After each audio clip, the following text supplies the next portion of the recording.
खाने साहब, हमारे साथ में बिस्मिल्लाह साहब है, बिस्मिल्लाह खान साहब। मैं सर आपसे ये जानना चाहूँगा कि शिवाजी महाराज को इस्लाम विरोधी और एक धर्म विरोधी और एक संप्रदाय विरोधी दर्शाया जाता है, इस पर आप क्या देखना चाहते हो? देखिए, जब ये बात सामने आती है तो गुस्सा भी आता है और हंसी भी आती है। उन मूर्खों को ये नहीं मालूम जो हमारे भोले वाले समाज को शिवाजी के प्रति जहर फैलाने का काम करते हैं, शिवाजी महाराज को बदनाम करने का काम करते हैं। मेरा उनसे एक सवाल है कि अगर शिवाजी महाराज इस्लाम के दुश्मन थे, अगर आप ऐसा लिखते हो, ऐसा समाज में प्रचार करते हो, तो रायगढ़ के किले पर मस्जिद क्या कुलकर्णी के बाप ने बनवाई है? अगर वो इस्लाम के विरोधी होते तो रायगढ़ के किले पर मस्जिद नहीं बनवाते। दूसरी बात कि अगर वो मुस्लिम विरोधी होते तो उनकी सेना में 32% मुसलमान नहीं होते। क्यों कोई मुसलमान ऐसे राजा के पास जाएगा जहां पर उसके समाज के विरोध में कार्य हो रहा हो, उसके धर्म के विरोध में कार्य हो रहा हो? जा सकता है क्या? लेकिन ये लोगों ने केवल शिवाजी महाराज को अपना राजनीतिक फायदा उठाने के लिए, बहुसंख्यक समाज को अपने कब्जे में करने के लिए, ये लोगों ने शिवाजी महाराज को मुस्लिम विरोधी और धर्म विरोधी बनाने का काम किया है। दूसरी बात, अगर शिवाजी महाराज अगर मुस्लिम विरोधी होते तो जब आगरा के किले में बंदी बनाया गया शिवाजी महाराज को, तो एक मुसलमान मदारी मेहतर उनको बचा के क्यों निकालता?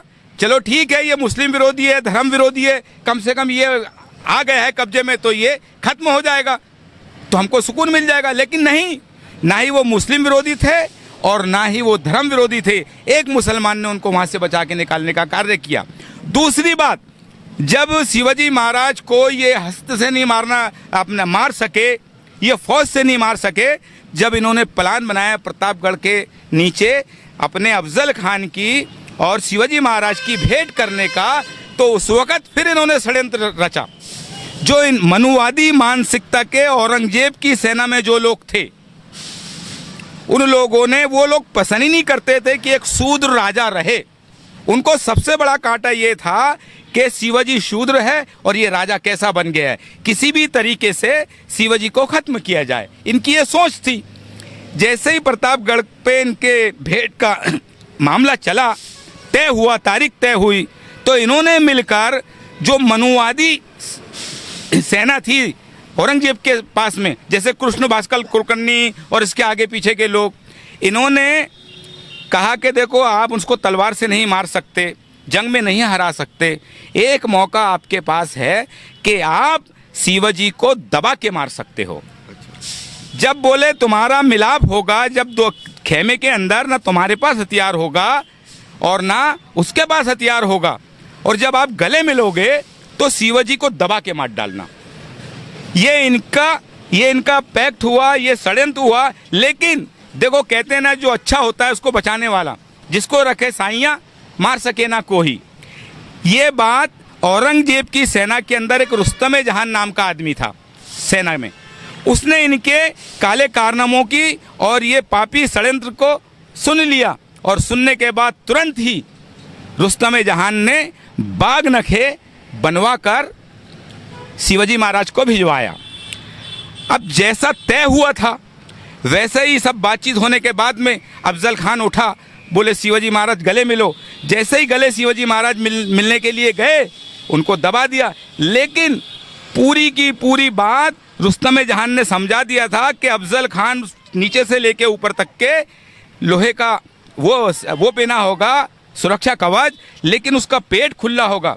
ये जो मैं आपको बागनखे दे रहा हूँ, यदि अगर आपके साथ धोखा होता है तो आप अंदर से बागनखे पहनकर उसका पेट फाड़ देना। योजना के मुताबिक ऐसा ही हुआ। अफजल खान ने शिवाजी महाराज को दबाने की कोशिश किया। शिवाजी महाराज ने अपने कपड़ों में से बागनखे पहने और अफजल खान का पेट फाड़ दिया।